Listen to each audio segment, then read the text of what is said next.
இந்த தெய்வீக ஆராதனையில் நாம் 7 படிகள் என்ற தலைப்பின் கீழே படித்து கொண்டு வருகிறோம். தேவ சித்தம் அறிய 7 படிகள், வார்த்தையில் வளர 7 படிகள், போன வாரத்தில் பாவத்தை வெல்ல 7 படிகள் என்று படித்தோம். இன்றைக்கு 4வது படி. என்ன படி என்றால் எதிரியை எதிர்க்க 7 படிகள் என்று நாம் படிக்க இருக்கிறோம். எதிரியை எதிர்க்க 7 படிகள் அல்லது ஸ்பிரிச்சுவல் வெப்பன்ஸ் என்றும் சொல்லலாம், ஆவிக்குரிய போராயுதங்கள் என்றும் நாம் சொல்லலாம். இந்த நாளுக்குரிய இந்த பிபிடி நம்முடைய திருச்சபை சேர்ந்த ஒரு தம்பி, வெப்பேரியில் நான் இருந்த பொழுது 2007 ஒரு வாலிப சகோதரன், அப்போ இருந்து இன்றைக்கு வரைக்கும் இந்த ஊழியத்தில் அவர் மிகவும் உதவி செய்கிறார். அதிலும் இன்றைக்கு உள்ளது ரொம்ப அழகாக போட்டிருக்கிறாங்க. மிக அருமையாக இந்த தம்பி எப்பொழுதுமே நேர்த்தியாக செய்வார். இன்றைக்கும் பிரதர் டேனியல் அவருடைய பெயர். ரொம்ப அருமையாக இந்த ஊழியத்தில் எனக்கு தெரிஞ்ச ஒரு 15 ஆண்டுகளுக்கு மேலாக இந்த உதவி செய்கிறார். கர்த்தர் அவரை ஆசீர்வதிப்பாராக. ஆகவே ஜெபத்தோடு நாம் இந்த பாடங்களை கற்றுக்கொள்வோமாக. 7 weapons or 7 steps to resist Satan. எபேசியர் 6ஆம் அதிகாரம் 10 18 வரை உள்ள பகுதிகளை நாம் படிக்க போகிறோம். கடைசியாக என் சகோதரரே, கர்த்தரிலும் அவருடைய சத்துவத்தின் வல்லமையிலும் பலப்படுங்கள். நீங்கள் பிசாசின் தந்திரங்களோடு எதிர்த்து நிற்க திராணி உள்ளவர்களாகும்படி, பலன் உள்ளவர்களாகும்படி தேவனுடைய சர்வாயுத வர்க்கத்தையும் தரித்து கொள்ளுங்கள் என்று இங்கே பவுல் நமக்கு ஆலோசனை கொடுக்கிறார். மிக முக்கியமான ஒரு ஆலோசனை. நம்ம இதை ஒவ்வொரு வசனமாக படிக்க போகிறோம். சர் பிலிப் சிட்னி என்று ஒரு புகழ்பெற்ற ஆங்கில கவிஞன் ஒரு நபர் இருந்தார். பிலிப் சிட்னி நல்ல படிப்பாளி, மிக பிரபலமான இங்கிலாந்தின் சேனை வீரன். ஆனாலும் அவன் அற்ப ஆயுசில் மரித்து போனான். எத்தனை வயசு பார்த்தீங்கன்னா 31 வயசில் இறந்துட்டான். அக்டோபர் 17 1586ஆம் வருஷத்தில் புராட்டஸ்டன்ட் சத்தியத்தின் சார்பில், அதாவது பைபிள் தான் என்று நம்பக்கூடிய கூட்டம் தான் புராட்டஸ்டன்ட் சபையார், சீர்திருத்த கிறிஸ்தவன் சொல்லுவாங்க. அந்த புராட்டஸ்டன்ட் சத்தியத்தின் சார்பில் ஸ்பெயின் நாட்டுக்கு எதிராக, ஏன்னா ஸ்பெயின் ஃபுல்லி கேத்தலிக் டாமினன்ட், ஆகவே அந்த ஸ்பெயினுக்கு எதிராக ஜுட்ஃபென் என்னும் இடத்துல நடைபெற்ற யுத்தத்தில் இந்த பிலிப் சிட்னி என்ற போர் வீரனுக்கு தொடையில் அவன் சுடப்பட்டு படுகாயம் ஏற்பட்டது. கிட்டத்தட்ட 26 நாட்கள் அவன் உயிரோடு இருக்கிறான். அந்த காயம் பட்ட பிறகு அவனுக்கு உள்ள கேங்க்ரீன்னா உள்ளுக்குள்ளேயே அழுகி விடுகிறது. இளம் வயதில் இவனுக்கு ஏன் இப்படி ஒரு மரணம்?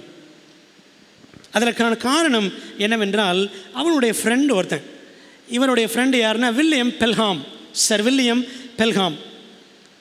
இவரும் ஒரு போர் வீரன். இந்த வில்லியம் பெல்ஹாம் கால் கவசம் அணியவில்லை. கிரிக்கெட்டில் கூட பாருங்கள், கால் கவசம் போட்டிருப்பாங்க. அது மாதிரி போர் வீரர்கள் கால் கவசம் அணிந்திருப்பார்கள். தன்னுடைய நண்பன் இந்த வில்லியம் பெல்ஹாம் கால் கவசம் அணியவில்லை என்று கண்ட பிலிப், முதல்ல பார்த்த ஃப்ரெண்டு, இவர் என்ன பண்ணாராம், என் ஃப்ரெண்டே போடலை, நானும் கழட்டுறேன்னு சொல்லி என்ன பண்ணான், இவனு கால் கவசத்தை இவன் போடாததுனாலே அவனும் கலற்றி எறிந்து விட்டான். அதன் விளைவு என்னாச்சுன்னா, எதிரி சுட்ட பொழுது பிலிப் சிட்னியினுடைய காலில் குண்டடிப்பட்டு அவன் அற்பாயுசில் சுமார் 26 நாட்கள் கழித்து 31 வயதில் அவன் இறந்து போனான். போராட்டத்தில் கவசம் எவ்வளவு முக்கியம் என்பதை இதற்கு மேல் விளக்க வேண்டுமா? இது ஒரு நல்ல உதாரணம். அன்பான தேவ பிள்ளைகளே, நம்ம எல்லாருமே யார் என்றால் சிலுவை வீரர்கள், சோல்ஜர்ஸ் ஆஃப் த கிராஸ். உண்மைதானே? சிலுவை வீரர்களுக்கும் ஆண்டவர் சீர்மிகு போராயுதங்களை கொடுத்திருக்கிறார். நம்ம அதைத்தான் இன்றைக்கு கற்றுக்கொள்ள இருக்கிறோம். கிறிஸ்தவ வாழ்க்கை என்பது ஒரு போர்க்களம். அதில் வாழ்நாள் முழுக்க போராட வேண்டும் என்று நாம் போன வாரம் படித்தோம். ஆக நம்ம செய்ய வேண்டியது என்னவென்றால், இந்த வாழ்க்கை போராட்டமான வாழ்க்கை. கிறிஸ்தவர்கள், சிலுவை வீரர்கள், நம்ம என்ன செய்யணும்? போராயுதங்களை 2 காரியம் செய்யணுங்க. போராயுதங்களை அறிய வேண்டும், போராயுதங்களை அணிய வேண்டும் என்பது மிக முக்கியமான காரியங்கள். 7 காரியங்களை தான் இன்றைக்கு நம்ம என்ன செய்ய போகிறோம், ஒவ்வொன்றாக நாம் படிக்க போகிறோம். ஆகவே ஒவ்வொன்றையும் தனித்தனியாக சொல்ல வேண்டாம், மொத்தமாக வரிசையாக நம்ம என்ன செய்ய போகிறோம், படிக்க போகிறோம் நேரத்தை கருதி. ஆயுதங்களில் 2 வகை இருக்கிறது, 2 வகை போராயுதங்கள். ஒன்று டிஃபென்சிவ் வெப்பன்ஸ், காக்கும் ஆயுதங்கள். இன்னொன்று தாக்கும் ஆயுதங்கள், டிஃபென்சிவ் அண்ட் அஃபென்சிவ் என்று சொல்வார்கள். பிறரை தாக்குவதற்கு பயன்படுத்துவது தாக்கும் ஆயுதங்கள், நம்மையே காப்பதற்கு பயன்படுத்தும் ஆயுதங்கள் காக்கும் ஆயுதங்கள் என்று சொல்லுவார்கள். இன்றைக்கி 2 காரியங்கள் செய்ய போகிறாங்க. ஆயுதங்களை ஒவ்வொன்றாக அறிதல், 2வது ஆயுதங்களை ஒட்டுமொத்தமாக அணிதல். இதான் இன்றைக்குள்ள பாடம். அறிதலும் அணிதலும் 2 வகை ஆயுதங்கள். இதெல்லாம் நாம் இன்றைக்கு படிக்க போகிற பாடத்தில் இருக்கா என்பதை கற்றுக்கொள்ள போகிறோம். எல்லார் கண்களையும் ஒரு சின்ன ஜெபம் செய்யலாமா? நல்ல தகப்பனே, உடைய பாதத்தில் உட்கார்ந்து சிலுவை வீரர்களாக போராட்டம் எங்கள் வாழ்நாளெல்லாம் உண்டு என்பதை உணர்ந்து, கிறிஸ்தவ ஜீவியமே போர்க்களம் என்பதை புரிந்து, நாங்கள் போராயுதங்களை, சாத்தானை எதிர்த்து நிற்பதற்கான 7 படிகளை நாங்கள் படிக்க போகிறோம். கர்த்தர் எங்களோடு பேசும் ஆண்டவரே. இப்படி மெல்லிய சத்தத்தை ஆவியானவர் கொடுக்கும் பொழுது நாங்கள் கேட்க கிருபை தாரும் ஆண்டவரே. நீ சொல்லும் நாங்கள் கேட்கிறோம், நீர் பெருகவும் நாங்கள் சிறுகவும் உதவி செய்யும். இயேசுவின் மூலம் ஜெபிக்கிறோம் நல்ல பிதாவே, ஆமென். அன்பானவர்களே, 7 படிகள் அல்லது 7 ஆயுதங்கள். ஏன் 7 என்றால் பூரண போராயுதங்கள் என்று நாம் சொல்லலாம். பூரணமான போராயுதங்கள். இவைகளை ஒவ்வொன்றாக நாம் அறிதல் அவசியம்.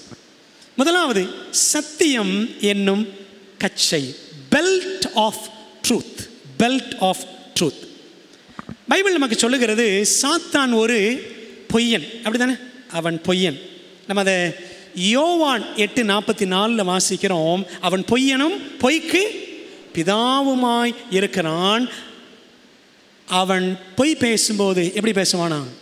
தன் சொந்தத்தில் எடுத்து பேசுவான். சொந்தமாக. சில நேரத்தில் நம்மகிட்ட அந்த திறமை இருக்கா? சொந்தமாக புதுசு புதுசாக சொல்கிறது, புதுசாக போய் சொல்கிறது. அந்த மாதிரி நம்மகிட்ட ஏதாவது குணம் இருக்கா? சில நேரம் பிள்ளைகள் கூட பள்ளியிடத்தில் சொல்லுவாங்க, சார் வயிற்று வலி சார் அப்படின்வாங்க. வயிற்று வலியே இருக்காது. பிள்ளைகள் சில நேரத்தில் சொல்லுவாங்க, தாத்தா சேர்த்து போயிட்டாங்க சார். தாத்தா சாயங்காலம் கூப்பிடுவார் பள்ளிக்கூடத்துக்கு. பேரனை கூப்பிட்றதுக்கு சாயங்காலம் வருவார். அவன் காலையில் சொல்லியிருப்பான், தாத்தா சேர்த்து போயிட்டாங்க சார். இது பிள்ளைகள் வழக்கமாக சொல்கிறது. ஆனால் நாம் ஏதாகிலும் புதுசாக சொந்தத்தில் போய் எடுத்து பேசுகிறோமா அப்படின்னா அது யாருடைய குணம் தெரியுமா? சாத்தானுடைய குணம். அன்பானவர்களே, நமது அசைவு செயல்பாடு அனைத்தின் மைய இடம் நம்ம சரீரத்தில் எங்கன்னு பார்த்தீங்கன்னா எங்கே தான்? இடுப்பு பகுதி தானே. உடைந்த இடுப்பை உடையவன் உதவாத சேனை வீரன். இடுப்பு உடைஞ்சவனை போர் வீரனை வச்சுருப்பாங்களா? வச்சிருக்க மாட்டாங்க. அங்கி அவிழாமல் இருப்பதிலிருந்து காத்திட இடைக்கச்சை, பெல்ட் நம்ம காலகாலமாக அணிந்து கொண்டு வருகிறோம். ஆண்கள் பெல்ட் அணிவாங்க. பெண்களுக்கு ஒருவேளை பெல்ட் இல்லாட்டினாலும் அந்த நாடா இருக்கும், அப்படி தானே? அந்த நாடா இருக்கும். ஸோ அது எவ்வளோ அவசியம். மானம் காக்கும் இடைக்கச்சை. அதை தான் என்ன சொல்கிறாருன்னா பவுல் சொல்லும் பொழுது சத்தியம் என்று அவர் சொல்லுகிறார். சத்தியம் என்பது நமக்கு விடுதலை அருளும் பரலோக வழிமுறை. முழு சுவிசேஷமும் தேவனுடைய முழுமையான ஆலோசனையுமே சத்தியம் ஆகும். பவுல் சொல்றார் பாருங்க, அப்போஸ்தலர் 20:26 தேவனுடைய ஆலோசனையில் ஒன்றையும் நான் மறைத்து வைக்காமல் எல்லாவற்றையும் உங்களுக்கு அறிவித்தபடினாலே. சத்தியம் எல்லாத்தையுமே ஆண்டவர் நமக்கு என்ன செய்றாரு? அறிவிக்கிறார். பவுல் அப்படித்தான் சொல்றார். நமக்கு சத்தியம் எல்லாம் தேவ கிருபையினாலே ஊழியக்காரர்கள் மூலமாக பாட புஸ்தகங்கள் வழியாக பைபிள் வழியாக நாம் படித்து கொண்டும் அறிந்து கொண்டும் வருகிறோம். அன்பான தேவ பிள்ளைகளே, மற்ற ஆயுதங்கள் மற்றும் ஆடைகள் அனைத்தையும் ஒரு கட்டுக்குள் எது பிடிச்சு வைக்குதுன்னா இந்த பெல்ட் தான் என்ன செய்யுது. எல்லாத்தையும் பாருங்கள், பேண்ட்டு, ஷர்ட்டு, உள்ளே இருக்கிற இன்னர்வேர் எல்லாத்தையும் பிடிச்சி வைக்கிறது அதுதான், பெல்ட் தான்.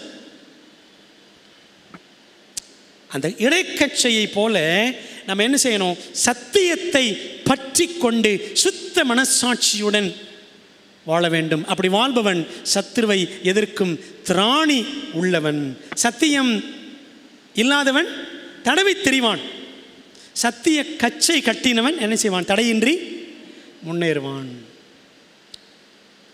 சிலருக்கு பாருங்களேன், இந்த பெல்ட் மறந்துட்டாங்க அப்படின்னா ரொம்ப கஷ்டமாக இருக்கும்.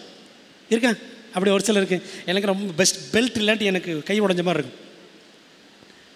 அந்த பெல்ட் அவ்வளவு அவசியம். நம்முடைய தோற்றத்திற்கும் நம்முடைய உடை எல்லாவற்றையும் பிடித்து கொள்வதற்கும் இந்த பெல்ட் அவ்வளவு அவசியம்.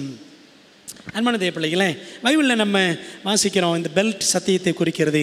கர்த்தருடைய வேதத்தின்படி நடக்கிற உத்தம மார்க்கத்தார் பாக்கியவான்கள். நம்முடைய வேதமே சத்தியம். படிக்கிறோம்ல, வேதமே சத்தியம், இயேசுவே சத்தியம் அப்படின்லாம் பைபிளில் இருக்கு. ஆண்டவர் இயேசு அவர் கொடுத்திருக்கிற வேதம், இதன்படி எல்லாம் நடக்கிற உத்தம விசுவாசிகள். உத்தம விசுவாசிகள் என்ன தெரியுமா? Sincere believers. வசனப்படி நடக்கிறவங்க சின்சியர் பிலீவர்ஸ். எப்படி தெரியுமா அந்த சின்சியர் என்ற வார்த்தை வந்தது? அதை படிக்கலாம். தம்மை பற்றி உத்தம இருதயத்தோடு இருக்கிறவர்களுக்கு. யார் உத்தம இருதயத்தோடு இருக்கிறவங்க? வசனத்தின்படி நடக்கிறவங்க. யார் அப்படி வசனத்தின்படி உத்தமமாக நடக்கிறாங்களோ அவர்களுக்கு தேவன் தம்முடைய வல்லமையை விளங்க பண்ணுவார். அந்த வல்லமையை வெளிக்காட்டுறதுக்காக அவருடைய கண்கள் பூமி எங்கும் உலாவிக் கொண்டு இருக்கிறதாம். R we sincere? ஒரு காலத்தில், அந்த காலத்தில் ஒரு பானை வியாபாரி இருக்கிறான் என்றால், ஒருவேளை அவன் பித்தலாட்டு வியாபாரின்னு வச்சுக்கோங்களேன், அந்த பானையில் ஏதாவது ஒரு கீரல் இருந்தால் அவன் என்ன செய்வான்னா அரக்கு வச்சு அடைச்சிருவான். கீரலை அடைச்சிருவான், வேக்ஸ் வச்சு அடைச்சிருவான். ஆனால் உண்மை வியாபாரி அவன் கீரல் விழுந்த பானை விற்க மாட்டான், அதை தனியாக வச்சிருவான். உண்மையில் வியாபாரி அவன் எப்படி விற்பான் தெரியுமா? அந்த நல்ல பானை விற்கும் பொழுது சைன் சீரியஸ், சைன் சீரியஸ் அப்படின்னு விற்பானான். அதுக்கு என்ன அர்த்தம் தெரியுமா? அப்படி கூவி விற்பதற்கான அந்த வார்த்தைக்கு அர்த்தம் சைன் சீரியஸ் என்றால் அரக்கு அற்றது, வித்தவுட் வேக்ஸ். இது ஓட்டப்பானை கிடையாது. உங்களுக்கு விளங்குதா? இதை நான் ஓட்டையை அடைச்சி நான் விற்கலை, இது ஏமாற்று பானை கிடையாது, நான் பித்தலாட்டம் பண்ணலை, சைன் சீரியஸ், சைன் சீரியஸ் அப்படின்னு கூவி கூவி விற்பானான். என்ன அர்த்தம்? அதுலேருந்து என்ன வந்துச்சு? சின்சியர். புரியுதா உங்களுக்கு? அந்த வார்த்தை நல்லா கவனிங்க. சின்சியர் அப்படி தான் வந்துச்சு. சின்சியர், கர்த்தருடைய வேதத்தின்படி நடக்கிற உத்தம மார்க்கத்தார். Sincere believers of God who believe, who walk according to the truth. ஆண்டுடைய வசனத்தின்படி நடக்கிற உத்தம மார்க்கத்தார் பாக்கியவான்கள். and they are without wax. அன்பான தேவ பிள்ளைகளே, கலப்படமற்ற களங்கமற்ற சத்திய கூட்டமாக நாம் விளங்க வேண்டும். சத்தியத்தை கை கொண்டு வருகிற, படிச்சிருக்கீங்களா? நீதி உள்ள ஜாதி. ஏசாயா 26:2 இருக்கு.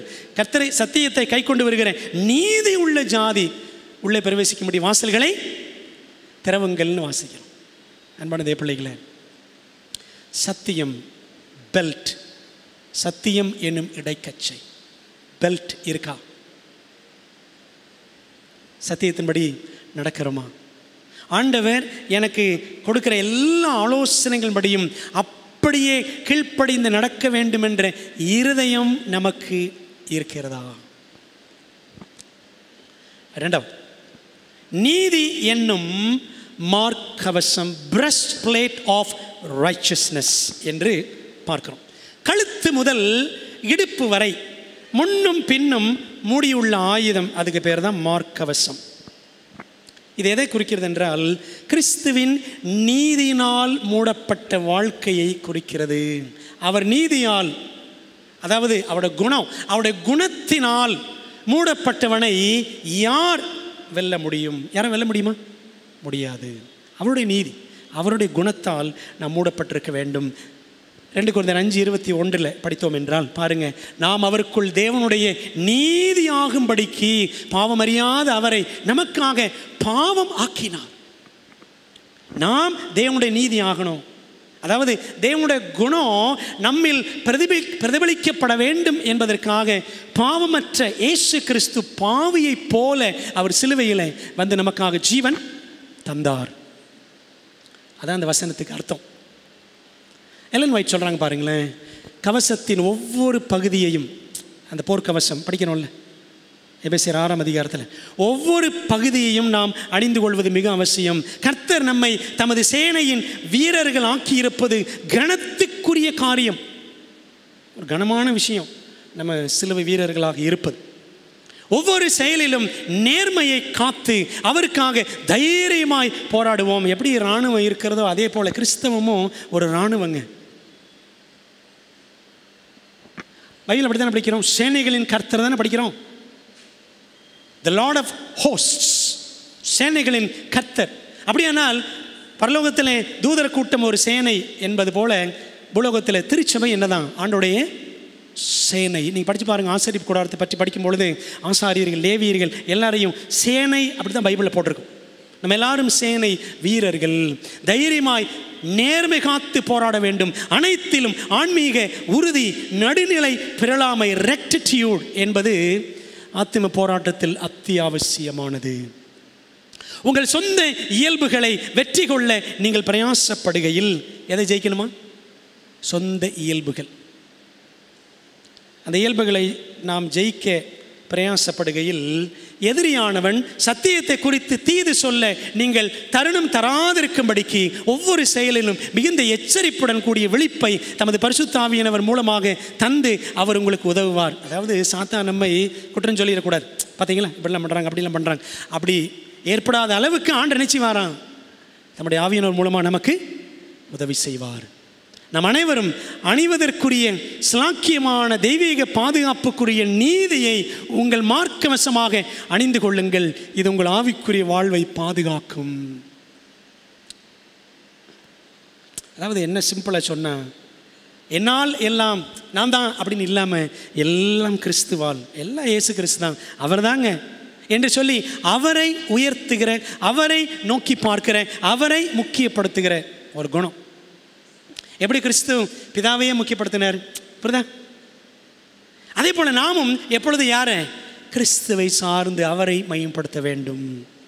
அவருடைய நீதியை நாம் பற்றி கொள்ள வேண்டும். நமது பழைய பாவ செயல்கள், நான் வாசித்த இந்த பகுதியை எங்கே படிக்கிறோன்னா, யூத் இன்ஸ்ட்ரக்டர் என்ற புத்தகத்தில், யூத் இன்ஸ்ட்ரக்டர் செப்டம்பர் 12 1901ஆம் வருஷத்தில் அதை எலன் ஒயிட் எழுதியிருக்கிறாங்க. நமது பழைய பாவ செயல்கள், சோர்வூட்டும் உணர்வுகள், என் அக்கினி ஆஸ்திரங்களை பொல்லாங்கன் எப்பொழுதும் எய்து கொண்டே இருப்பான்.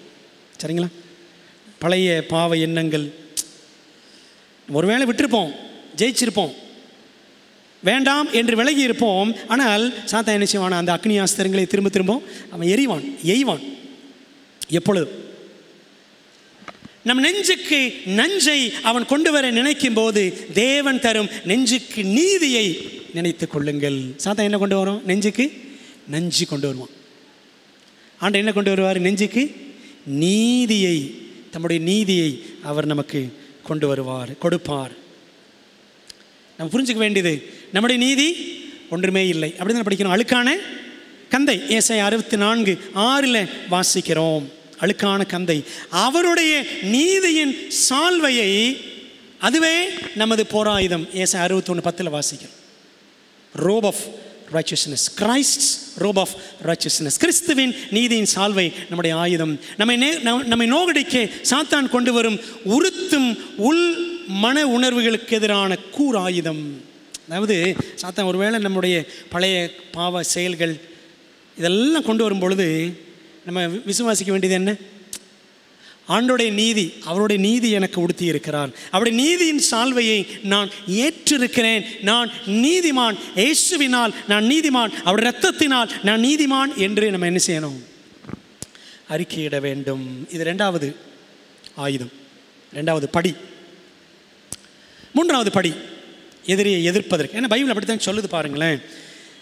எபேசியர் 6:13 படிக்கணும். ஆகையால் தீங்கு நாளிலே அவைகளை நீங்கள் எதிர்க்கவும், பொல்லாங்கனின் சேனைகளை எதிர்க்கவும் அப்படின்னு வாசிக்கிறோம். 11ஆம் வசனத்தில் நீங்கள் பிசாசின் தந்திரங்களோடு எதிர்த்து நிற்க திராணி உள்ளவர்களாகும்படி அப்படின்னு படிக்கிறோம். பார்த்தீங்களா? அப்போது சத்துருவை எதிர்த்து நிற்கிறதுக்கு ஆண்டவர் இந்த 7 படிகளை, 7 ஆயுதங்களை தந்திருக்கிறார். மூன்றாவது, சமாதானத்தின் சுவிசேஷத்திற்குரிய ஆயத்தம் என்னும் பாதரட்சை என்று வசனம் சொல்லுது. இதெல்லாம் எபேசியர் 6:10-18 வரை நான் படிக்கிறோம். ஒரு ரோம போர் சேவகன், இதெல்லாம் பவுல் எங்கே பார்க்குறாருன்னா, ரோமாபுரி சிறைச்சாலையில் அடைக்கப்பட்டிருக்கும் பொழுது தனக்கு பக்கத்தில் இருந்த போர் சேவகர்கள் அவர் பார்த்துக்கிட்டே இருந்தார். இந்த ரோம போர் சேவகன் ரொம்ப கம்பீரமாக இருப்பானோ பார்க்கறதுக்கே. அதை பார்க்கும் பொழுது ஒரு ஆவிக்குரிய கிறிஸ்தவன் எப்படி இருக்கணும் என்பதை தன் மனதில் ஆவியானவரால் உணர்த்தப்பட்டவராக அவர் எழுதி வச்சதுதான் எபேசியர் 6ஆம் அதிகாரம். ஒரு ரோம போர்ச்சேவகனின் புதைமிதியில், புதைமிதினா ஷூ தமிழில் புதைமிதி அல்லது புதை செருப்புன்னு சொல்லுவாங்க. அதில் இருக்கும் அதனுடைய பின்பக்கத்தில் பார்த்தீங்கன்னா பெருந்தலையாணிகள், பெரிய பெரிய ஆணிகள் இருக்கும். ஹாப் நெயில்ஸ்ன்னு சொல்லுவாங்க, பெரிய பெரிய ஆணிகள். அந்த ஆணிகள் நல்ல பிடி கொடுக்கும். ஸ்போர்ட்ஸ் ஷூவில் பாருங்கள், அதுலேயும் இருக்கும், நல்ல கிரிப்பு கிடைக்கும் அந்த ஆணிகள். Hobnailed shoes provided stability and mobility. ரொம்ப உறுதியான பிடி கொடுக்கும், கால் நிற்கிறதுக்கு, நடக்கிறதுக்கு, ஓடுறதுக்கு அந்த ஆணிகள். சத்துருவுக்கு எதிரான போராட்டத்தில் நமக்கு உறுதியான பிடிப்பும் துடிப்பும் இருக்க வேண்டும். சரிங்களா? அப்போது என்ன செய்யணும்? ஒரு பிடிப்பு இருக்குன்னா என்ன செய்யணும்? நீர் அவரோட பழகி சமாதானமாயிரும். அதானே சமாதானம் படித்தோம்ல. அதனால் உமக்கு நன்மை வரும். யோபு 22:21 வாசிக்கிறோம். இந்த சமாதான தேவனோடு நாம் பழகி சமாதானமாக இருந்தால் இந்த சமாதான சுவிசேஷம் நம்மை சும்மா இருக்க விடாது. அதை அனைவருக்கும் அறிவிக்க வைக்கும் ஆயத்த சீஷர்களாக அது நம்மை மாற்றிவிடும். சரிங்களா? சத்தியம், நீதி, சமாதானத்தின் சுவிசேஷத்திற்குரிய ஆயத்தம் என்னும் பாதரட்சை. சரிங்களா? சத்தியத்தை அறிஞ்சவங்க, அந்த நீதியை பெற்றவர்கள், கிறிஸ்துவின் நீதியை பெற்றவர்கள், தேவனோடு சமாதானமாக இருக்கிறவங்க சும்மா இருக்க மாட்டாங்க, அவங்க போயிட்டே இருப்பாங்க. அழகான பாதங்கள் பைபிள் சொல்லுது. யாருடைய பாதங்கள்? சுவிசேஷகனின் பாதங்களே என்று நம்ம ஏசாயா 52:7, ரோமர் 10:15 வாசிக்கணும். அதெல்லாம் வசனங்கள் இருக்கிறது. அன்பான தேவ பிள்ளைகளே, இயேசுவின் சுவிசேஷமே நமது சமாதானத்தின் சூட்சுமம். சமாதானம் நம்முடைய வாழ்க்கையில் வேணுமா? என்ன செய்யணும்? இயேசு தான் சமாதானத்தை கொடுக்கிறவர். இருக்குல்ல, என்னுடைய சமாதானத்தை உங்களுக்கு வைத்து போகிறேன், யோவான் 14:27 வாசிக்கிறோம். சமாதானமற்ற உலகில் நாம் இயேசுவில் சமாதானம் அடைந்து அன்றாடம் அதை அனுபவிக்க வேண்டும். உம்மை உறுதியாய் பற்றி கொண்ட மனதை உடையவன் உண்மையே நம்பியிருக்கிறபடியால், வசனம் எப்படி முடியுது? நீர் அவனை சொல்லுங்க பூரண சமாதானத்துடன் காத்துக்கொள்வீர். ஏசாயா 26:3 வாசிக்கிறோம். அப்பொழுது எல்லா புத்திக்கும் மேலான தேவ சமாதானம். உங்கள் விண்ணப்பங்கள் எல்லாம் ஒன்றுக்கு பயப்படாதீங்க, எதுக்கும் பயப்படாதீங்க, ஆண்டவருக்கு தெரியப்படுத்துங்க. எல்லா புத்திக்கும் மேலான தேவ சமாதானம். சரிங்களா? ஆண்டவரோடு உறவு வச்சிருக்கும் பொழுது அந்த சமாதானம். ஒரு பாட்டு கூட இருக்கு, கேட்டிருக்கீங்களா? சமாதானம் வேண்டுமா ஜெபம் செய்வோம். கேட்டிருக்கீங்களா? ரொம்ப அருமையான பாடல்.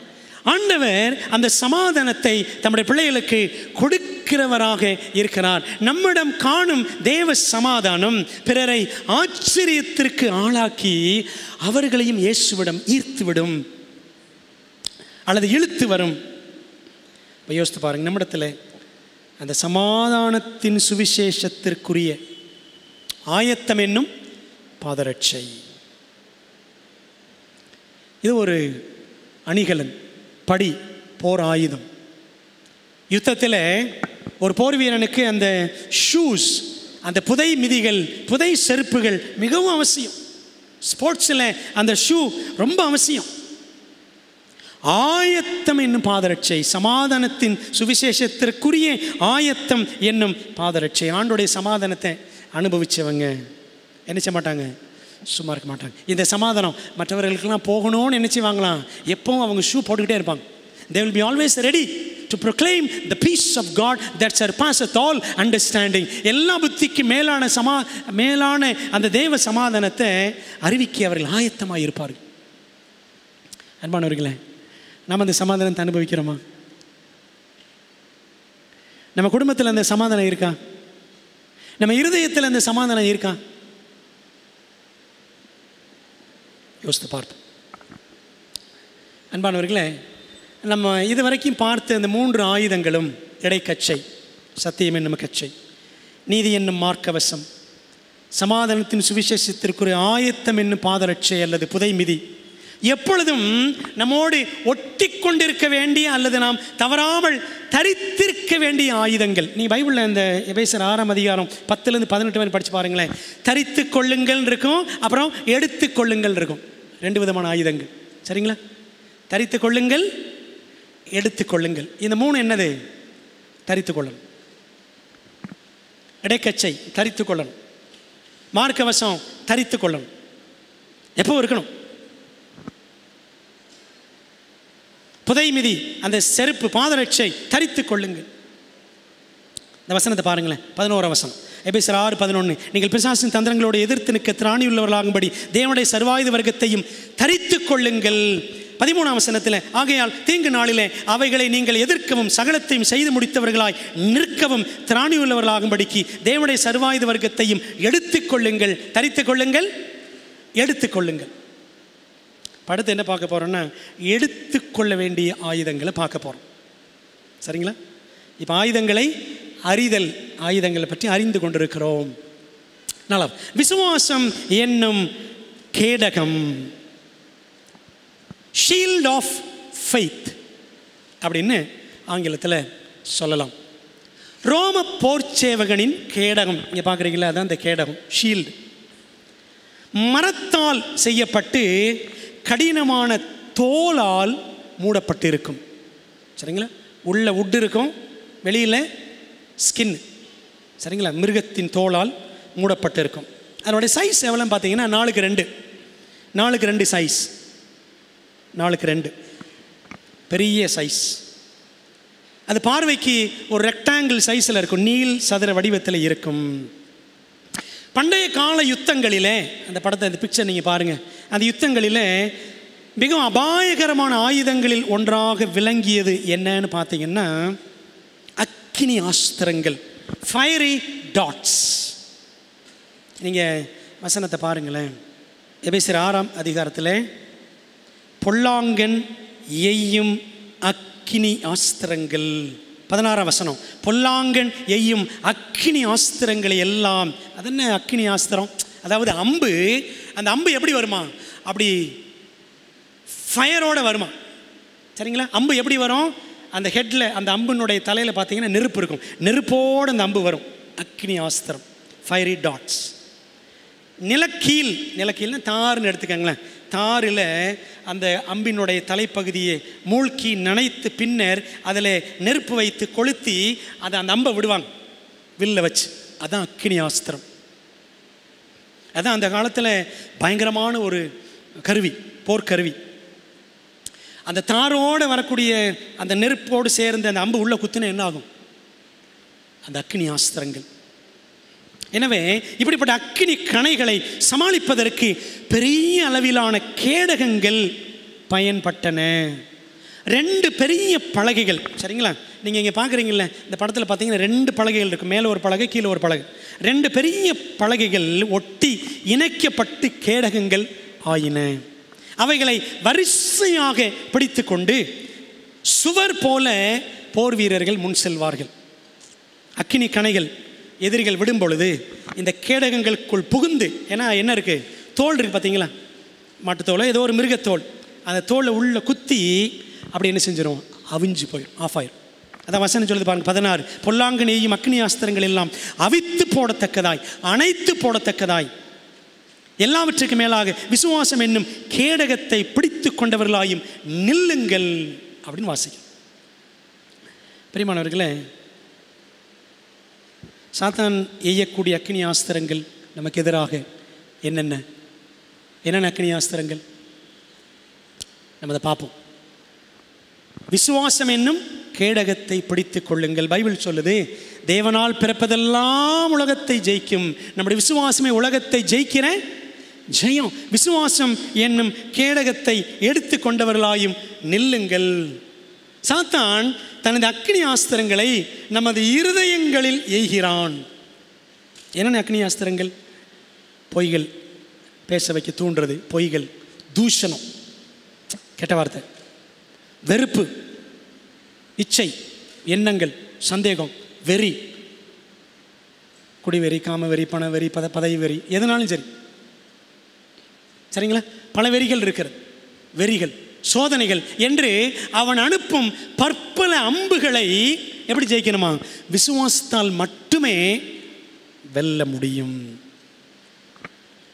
அன்பானவர்களே, நல்ல கவனிங்க. தேவனுடைய சர்வாயுத வர்க்கத்தில் இதுவே நடு மையம். சரிங்களா? மேலே 3, கடைசியில் 3, நடுவில் தான் அந்த விசுவாசம் பற்றி வருகிறது. நடு மையம் இதுதான். ஒரு பெரிய டோர் மாதிரி இருக்கும். கதவை போன்று போர் ஆயுதமாக, ஒரு பேர் ஆயுதமாக, பெரிய ஆயுதமாக இது இருக்கிறது. நமது விசுவாசம் எப்படி இருக்கணும்? விசுவாசம் எப்படி இருக்கணும்? பெருசாக இருக்கணும். ஜீசஸ் சொன்னார்ல, ஸ்திரியே உன் விசுவாசம் பெரியது, கிரேட் இஸ் யோர் ஃபெய்த் அப்படின்னு சொன்னார். ஒரு புரஜாதி பெண் அப்படி சொன்னார். ஆனால் 12 சீஷர்கள் அந்த படகுல ஒரு பெரிய கொந்தளிப்பு வந்த உடனே அவங்கள பார்த்து என்ன சொன்னார்? ஓ ye of little faith, அற்ப விசுவாசிகளை. பார்த்தீங்களா? கூடவே இருந்தவங்களை பார்த்து சொன்னார், அற்ப விசுவாசிகளை. எங்கேருந்தோ ஒரு அம்மா வந்தா, கானானிய ஸ்திரீ, அவளை பார்த்து சொன்னார், உன் விசுவாசம் பெரிது. நல்லா கவனிங்களேன். கூடவே இருக்கிறவங்க, சபைக்குள்ளே இருக்கிறவங்க, சத்தியத்திலே இருக்கிறவங்க, சில நேரத்தில் நம்ம விசுவாசம் எப்படி இருக்கும்? அற்ப விசுவாசமாக இருக்கும். ஆனால் ஒருவேளை புதுசாக வர்றவங்க எப்படி இருப்பாங்க? விசுவாசத்தில் பெரியவங்களாக இருப்பாங்க. ஏன் தெரியுமா? அற்ப விசுவாசி அப்படி ஆயிரம். நமக்கு எல்லாம் தெரியும், எல்லாம் கேட்டு சலிச்சு போச்சு, இதெல்லாம் நமக்கு தெரியாதா? அப்படி ஆயிடுது நம்ம நிலைமை. நம்ம பார்க்காத பாசிட்டிக்கலாம் அப்படின்னு நம்ம நினச்சிடறோம்.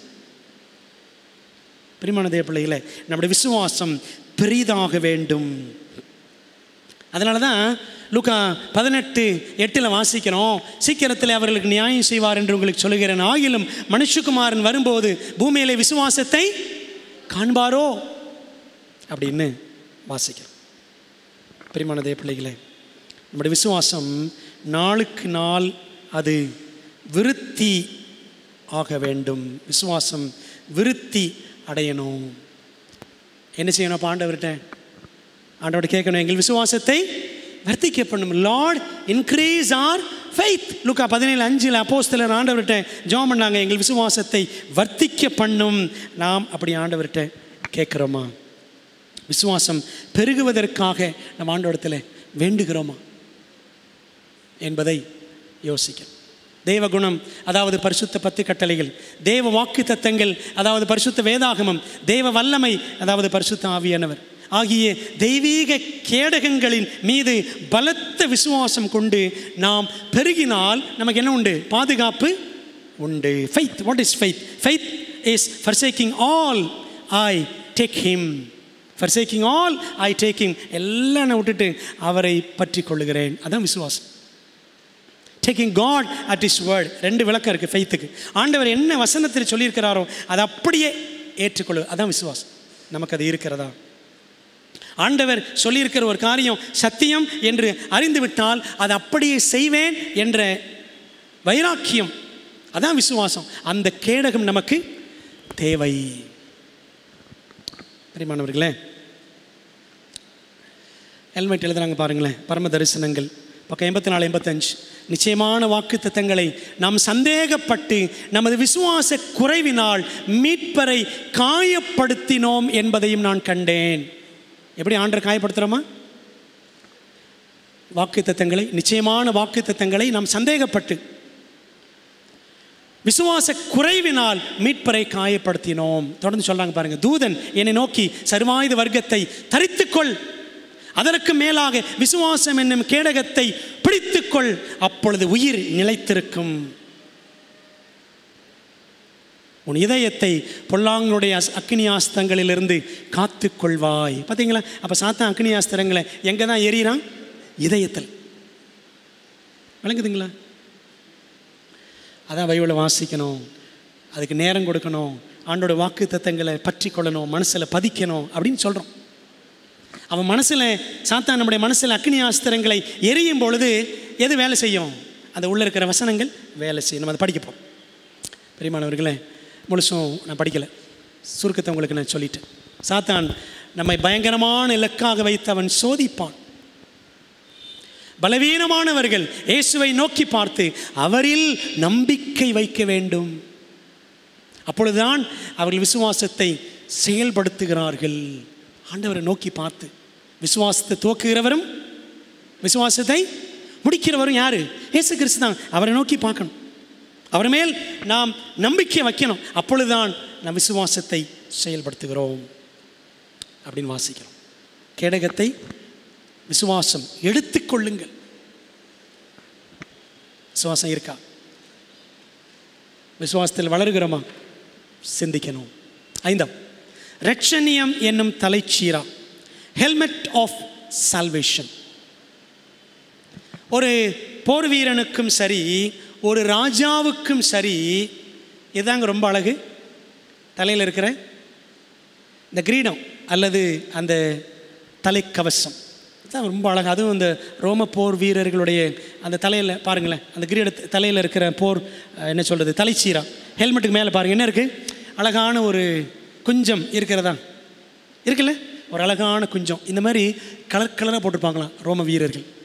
அவர்கள் பெற்ற வெற்றிகளுக்கு ஏற்ப அந்த வண்ணமயமான குஞ்சம் நபருக்கு நபர், வீரனுக்கு வீரம், வீரனுக்கு வீரன், படைத்தலைவனுக்கு படைத்தலைவன் மாறுபடுமா? சரிங்களா? நம்ம தானே படிச்சிருக்கோம்ல, யார் ஊழியம் செய்கிறாங்களோ அவங்க கிரீடத்தில் வித்தியாசமான கற்கள் எண்ணிக்கை வித்தியாசம் இருக்கும். சரிதானே? ஆண்டவர் நமக்கு கிரீடங்களை கொடுக்கும் பொழுது கற்களில் வித்தியாசம் இருக்கும், எண்ணிக்கை கூட குறைய இருக்கும். ஆனால் போட்டி போடாமலாம் அங்கே இருக்காது. சரிதானே பிரியமானவர்களே? ஆகவே ரட்சண்யம் என்னும் தலைச்சீரா, ஹெல்மெட் ஆஃப் சால்வேஷன், தலையை காக்க வேண்டுமா? ஹெல்மெட் போட்டுக்கங்க அப்படின்னு சொல்கிறாங்கல்ல. அதே போல ரட்சிப்பை நாம் தக்க வைப்பதற்கு இந்த தலைச்சீரா மிகவும் மிகவும் அவசியம். தலைக்கவசம் அணிந்த ஒரு போர் வீரன், ரோம வீரன் பார்ப்பதற்கு கம்பீரமாக தோற்றம் அளிப்பான். நமக்கு ஆண்டவர் பாக்கியமான நம்பிக்கை கொடுத்திருக்கிறார். 2ஆம் வருகை பாக்கியமான நம்பிக்கை. இந்த பாக்கியமான நம்பிக்கையை பெற்றிருக்கிற நாம் பல நேரங்களில் ஆண்டவர் வரப்போறார் என்பதை உணராமல் வாடி வதங்கி போன ஒரு வாழ்க்கை வாழ்ந்துட்டுருக்கிறோம். உண்மைதானே?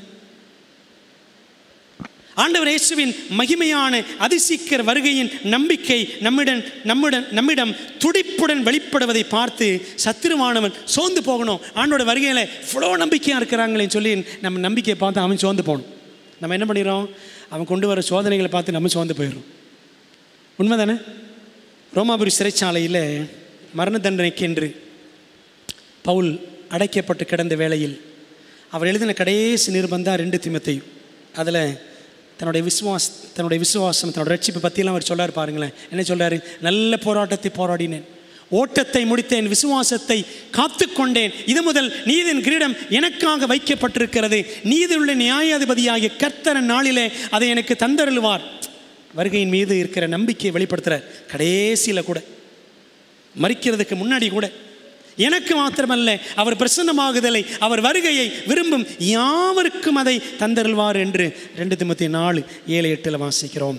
அன்பானவர்களே, நமக்கும் ரோமாபுரி சஞ்சலங்கள் சீக்கிரத்தில் வரத்தான் போகிறது. ரோமன் கத்தோலிக்கத்தின் மூலமாக வரப்போகிற ஞாயிறு சட்டம், இந்த மாதிரி காரியங்கள் எல்லாம் வரத்தான் போகிறது. ரட்சிப்பின் நம்பிக்கையில் நாம் வளர்கிறோமா அல்லது தளர்கிறோமா? அன்பான தேவ பிள்ளைகளே, இந்த ரட்சிப்பின் அனுபவத்தில், இந்த தெய்வீக ரட்சிப்பின் அனுபவத்தில் நம்ம என்ன செய்யணுமா? கடைசி வரை நிலைச்சிருக்கோம். முடிவரைந்தும் நிலைத்திருப்பவனே ரட்சிக்கப்படுவான். அப்படித்தான் வாசிக்கிறோம். மத்தேயு 24:13 ஆண்டவர் இயேசு கிறிஸ்து அப்படித்தான் சொன்னார், முடிவு பரியந்தம் நிலைத்திருப்பவனே ரட்சிக்கப்படுவான். அப்படி நிலைத்திருந்தால் நமக்கும் வெற்றி நிச்சயம். ஏனெனில் நம் தெய்வம் ரட்சிப்பின் அதிபதி. எபிரேயர் 2:10 வாசிக்கிறோம். கேப்டன் ஆஃப் சால்வேஷன் ஆண்டவர் இயேசு கிறிஸ்து ரட்சிப்பின் அதிபதி. ரட்சிப்பு, நம்ம ரட்சிப்பு நிறைவேறும் வரைக்கும் என்ன செய்யணுமா? நம்முடைய மனதை சத்தியத்தால் நிரப்பி ரட்சகருக்கு ஒப்பு கொடுத்து நம்ம என்ன செய்யணும்? வாழணும். ஏன் ஹெல்மெட் போட்டுக்கணும்? ரட்சிப்பில் நிலைச்சிருக்கணும்னா, சாத்தானுடைய சோதனைகள்லாம் எங்கே தான்? மைண்டில் தான். சரிங்களா? மைண்டில் தான் நிறைய சோதனைகள் எல்லாம் நமக்கு வரும் சிந்தையின் மூலமாக. அதனால தான் ரட்சிப்பினால் உன்னுடைய சிந்தையை கவர் பண்ணிக்கொள். சரிங்களா? Helmet of salvation. ரட்சிப்பிலே கிறிஸ்துவிலே நாம் நிலைத்திருக்க வேண்டும். ஆண்டவருக்கென்று ஒப்பு கொடுக்கப்பட்ட ஒரு வாழ்க்கை, நம்முடைய சிந்தையை ஆண்டவருக்குன்னு ஒப்பு கொடுத்த ஒரு வாழ்க்கை. சில நேரத்தில் பாருங்களேன், போலீஸை பார்த்த உடனே தான் ஹெல்மெட் போடுவாங்க. அப்படி தானே? போலீஸை பார்த்து தான் ஹெல்மெட் போடுவாங்க. ஹெல்மெட் போலீஸுக்காக போடுறியா, உயிருக்காக போடுறியா அப்படின்னு சில நேரத்தில் போலீஸுகளை கேட்பாங்க. பிரியமானவர்களே, அதே போல் ரட்சிப்பின் தலைச்சீரா என்பது நாம் நம்மை கிறிஸ்துவுக்குள்ளாக நம் சிந்தையை காத்து வாழ்வதை சுட்டி காட்டுகிறது. ஆவியின் பட்டயம். ஆவியின் பட்டயம், sword of the spirit, அப்படி தானே படிக்கிறோம். எபேசியர் 6:17 ரட்சணியம் என்னும் தலைச்சீராவையும் தேவ வசனமாகிய ஆவியின் பட்டயத்தையும் எடுத்துக்கொள்ளுங்கள். பார்த்தீங்களா? தரித்து கொள்ளுங்கள், எடுத்துக்கொள்ளுங்கள் அப்படின்னு பார்க்க. ரோம போர் வீரர்கள் நீளம் குறைவான ஒரு பட்டயம், ரொம்ப நீளமாக இருக்காது, நீளம் குறைவான ஒரு பட்டயத்தை இடைக்கச்சையிலே அவர்கள் எடுத்து தரித்திருப்பார்கள். நான் இது வரைக்கும் பார்த்த இந்த 6 ஆயுதங்களில் இது ஒன்று தாங்க தாக்கும் ஆயுதம். மற்ற எல்லாமே காக்கும் ஆயுதங்கள். சரிங்களா? மார்பை காத்துக்கணும் மார்க்கவசம், தலையை காத்துக்கணும் தலைச்சீரா. தாக்குற ஆயுதம் எது? இது ஒன்று தான், பட்டயம், தாக்குறது. All the other 5 weapons are defensive, only this is offensive. இந்த ஆவியின் பட்டயம் தான் தாக்கும் ஆயுதம், குத்துறது. புரியுதுங்களா? குருவை காக்க ஒரு பட்டயத்தை வைத்திருந்தான் பேதுரு. அப்படிதானே? சீஷர்களில் பிரதானமான ஒருத்தன் எதை வச்சிருந்தான்? கத்தி வச்சிருந்தான். யூதாஸ் ஸ்காரியோத், ஜூடாஸ் ஸ்காரியட். ஸ்காரியட் அப்படின்னாலே அந்த வார்த்தைக்கு அர்த்தம் ஸ்காரியோத்தினாலே கத்தி வைத்திருப்பவன் அப்படின்னு அர்த்தம். ஸ்காரியோத்தினாலே கத்தி வைத்திருப்பவன். சரிங்களா? அப்போ என்ன அர்த்தம் தெரியுமா? பேதுருவும் கத்தி வச்சிருந்தான், யூதாஸும் கத்தி வச்சிருந்தான். ஆனால் அப்படி கத்தி ஆண்டவர் வச்சிருக்க சொன்னாரா? நிஜமான கத்தி. அந்த மாதிரி பட்டயத்தை ஆண்டவர் நம்மிடத்தில் வைக்க சொல்லவில்லை. குருவை காக்க ஒரு பட்டயம் போதும் என்று பேதுரு நினைத்தான். எகிப்தை மீட்க மோசையும் அப்படியே ஒரு கோல் போதும் அப்படின்னு அவர் நினைச்சார்.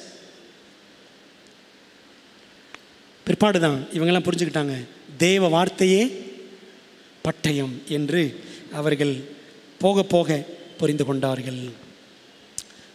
இப்போ சொல்லுங்க, பேதுரு பிரசங்கம் பண்ணார், எந்த பட்டயம் வச்சு பிரசங்கம் பண்ணார்? எல்லாரும் கத்தியை காமிச்சு, ஏய் எல்லாம் மனம் திரும்பிடு, பேப்டிஸ்ட் எடுத்துரு அப்படின்னு மிரட்டினாரா கத்தியை வச்சு? எந்த பட்டயம்? வசனத்தை அவர் பிரசங்கித்தார். பெந்தேகோஸ்தே என்ற 50ஆம் நாளிலே பேதுருவின் வாயிலிருந்து புறப்பட்ட வசனமே 3000 பேரை குத்தி ரட்சித்தது. அவர் இருதயத்திலே குத்தப்பட்டு அப்படின்னு வாசிக்கிறோம் அப்போஸ்தலர் 2:37. பிரியமான தேவ பிள்ளைகளே, பட்டயத்தை பயன்படுத்த நமக்கு பெலன் தேவை. சகோதரியாக பாட்டு பண்ணாங்க எபேசியர் 4:12.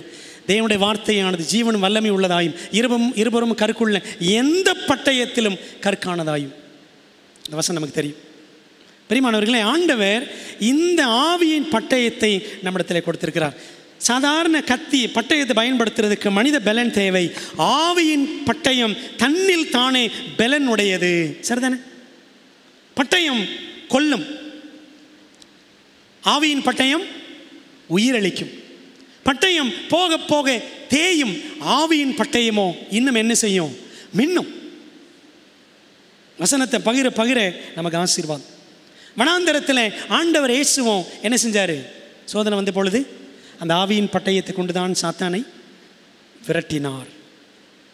இல்லை, நமக்கு தெரியும். வசனங்களை தேடி எடுத்து சத்துருவுக்கு எதிராக வீசினாரா அல்லது சிந்தையிலிருந்து ஆவியின் பட்டயத்தை சுழற்றினாரா? எப்படி? சிந்தையிலிருந்து எடுத்து வசனங்களை அவர் சுழற்றினார். அன்பானவர்களே, மனதில் ஏற்கனவே அவர் சேகரித்து வைத்திருந்த வசனங்கள் போராட்ட நேரத்தில் பொறியாய் பறந்தது, பொல்லாங்கனை பொசுக்கியது. பார்த்தீங்களா? எல்ன் ஒயிட் சொல்கிறாங்க கிரேட் கான்ட்ரவர்சி புக்கில் பக்கம் 593 வாசிக்கிறோம். None but those who have fortified the mind with the truths of the Bible will stand through the last great conflict. தமிழில் வாசிக்கிறோம். மாபெரும் போராட்டம் பக்கம் 758. வேதாகம சத்தியங்களினால் தங்கள் மனதை பலப்படுத்தி இருப்பவர்கள் மட்டுமே மாபெரும் இறுதி போருக்கு மத்தியில் நிலைத்திருப்பார்கள். யார் நிலைச்சிருப்பா? வசனத்தை தங்கள் இருதயங்களிலே சேர்த்து வச்சிருக்கு. சொத்து என்ன? சொத்து சேர்த்து வைக்கிறோம். சேர்த்து வைக்க வேண்டிய சொத்து என்ன தெரியுமா? என்ன சொத்து? வசனம்தான். சேர்த்து வைக்கிறோமா? பிள்ளைகளுக்கு சொல்லிக் கொடுக்குறோமா? வீட்டில் 10 பைபிள் வைக்கிறது இல்லை, அதே சொத்துன்னு சொல்லலை. எங்கே இருக்கணும்? ஆண்டோடைய வசனங்கள் உள்ள இருக்கணும். அதற்கு நாம் பிரயாசம் எடுக்க வேண்டும். அன்பான தேவ பிள்ளைகளே, 7வது ஜெபம் என்னும் போராயுதம். இது ஆவிக்குரிய படி. சரிங்களா? ரோம போர் வீரர்கள் ஆயுதங்கள் 6 தான் பார்த்தோம். ஆனால் இந்த 7வது ஆயுதம் ஒரு சிலுவை வீரனின் போராயுதம். ஜெபம் என்னும் போராயுதம் 7வது படி. சாத்தானை எதிர்த்து நிற்க 7வது படி. ஜெபத்தையும் நம்ம என்ன சொல்லலாம் அப்படின்னா 2 விதமாக சொல்லலாம். இதை காக்கும் ஆயுதம்னு சொல்லலாம், இதை தாக்கும் ஆயுதம்னு சொல்லலாம். இந்த ஜெபத்தினால் நாம் காக்கப்படுகிறோம், சாத்தானையும் தாக்குகிறோம். இது எதிரியை தாக்கும், நம்மையும் காக்கும். பாருங்களேன் இந்த வசனம். எந்த சமயத்திலும் சகலவிதமான வேண்டுதலோடு விண்ணப்பத்தோடும் ஆவியினாலே ஜெபம் பண்ணி அதன் பொருட்டு மிகுந்த மன உறுதியோடும் சகல பரிசுத்தவான்களுக்காகவும் பண்ணும் வேண்டுதலோடும் விழித்து கொண்டிருங்கள். எபேசியர் 6:18.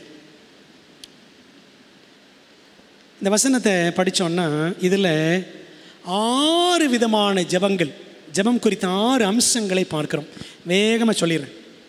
கொலோசியர் 4:2 படி எந்த சமயத்திலும் ஜெபம், praying at all times, எந்த சமயத்திலும். 2வது பிலிப்பியர் 4:6 படி சகல விதமான ஜெபம், praying for all things, எல்லாத்துக்காக ஜெபம். ஆவியினாலே ஜெபம். 3வது ரோமர் 8:26-27 praying in the spirit, பரிசுத்தாவியினாலே ஜெபம் பண்ணி. 4வது தானியேல் 6:10 மிகுந்த உறுதியுள்ள ஜெபம், praying with perseverance. தானியேல் அப்படி தானே, சிங்கக்கவையில் போட்டுருவாங்க. அப்படி இப்படினால 84 வயசுலையும் விடாப்படியா முழங்கால் போட்டு ஜெபம் பண்ணார். அப்படி தானே? மிகுந்த உறுதியுள்ள ஜெபம். 5வது சகல பரிசுத்தவான்களுக்காக ஜெபம், praying for all saints. செய்கிறோமா? எல்லாருக்காக. 6வது நெகேமியா 4:9, மார்க் 13:33 படிக்கிறோம். விழிப்புள்ள ஜெபம், praying with watchfulness and wakefulness, விழித்திருந்து ஜெபித்தல் என்று 6 அம்சங்களை ஜெபத்தை குறித்து நாம் பார்க்கிறோம். ஜெபம் என்னும் போராயுதம். அன்பான தேவ பிள்ளைகளே, 3ஆம் வானம் வரைக்கும் போய் வந்த பவுலே சபையார்கிட்ட கேட்டார், நீங்கள் எனக்காக ஜெபம் பண்ணுங்க. நீங்கள் படித்து பாருங்கள். எபேசியர் 6ஆம் அதிகாரம் முடிக்கும் பொழுது அவர் அப்படித்தான் முடிப்பார். 6:20 நான் தைரியமாய் என் வாயை திறந்து சுவிசேஷ இந்த ரகசியத்தை அறிவிக்கிறதற்கு வாக்கு எனக்கு கொடுக்கப்படும்படி எனக்காகவும் விண்ணப்பம் பண்ணுங்கள். 3ஆம் வானம் வரைக்கும் போயிட்டு வந்திருக்கார். அவர் சொல்லார், எனக்காக ஜெபம் பண்ணுங்க. பிரியமானவர்களே, நாம் எவ்வளவாய் ஒருவருக்காக ஒருவர் ஜெபிக்க வேண்டும். கஷ்ட காலங்களில் மட்டுமல்ல, எப்பொழுதும் ஜெபிப்பவனே எதிராளியை ஜெயிப்பவன். ஜெபம் ஆண்டவர் கரத்தையும் அசைக்கும், எதிராளியையும் நடுங்கச் செய்யும். அன்பான தேவ பிள்ளைகளே, நான் பார்த்த இந்த கடைசி 4 ஆயுதங்களும் எடுத்துக்கொள்ள வேண்டிய ஆயுதங்கள். you have to take time. விசுவாசத்தை வளர்க்குறதுக்கு நேரம் எடுக்கணும். ரட்சிப்புக்கு அடுத்த காரியத்தில் வளர்கிறதுக்கு நேரம் எடுக்கணும். தேவவசனத்துக்கு நேரம் எடுக்கணும். ஜெபத்துக்கு நேரம் எடுக்கணும். சரிங்களா? எடுத்துக்கொள்ளுங்கள். Take time to be holy பாடுறோம்ல. ஜெபமின்றி ஒரு நாளோ அல்லது ஒரு மணி நேரமோ பாதுகாப்பாக இருக்க முடியாது. எலன் ஒயிட் சொல்கிறாங்க, no man is safe for a day or an hour without prayer.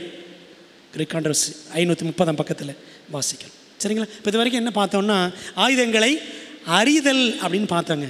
இப்போ ஆயுதங்களை அணிதல், அது சுருக்கமாக சொன்ன ஆயுதங்களை ஒட்டுமொத்தமாக அணிதல் என்றால் இயேசு தான் சத்தியம். 7 ஆயுதங்கள் 7 படிகள் பார்த்தோம்ல, இயேசு தாங்க சத்தியம், இயேசு தான் நீதி, எல்லாம் வசனம் இருக்குது, நீங்கள் குறிச்சிக்கங்க.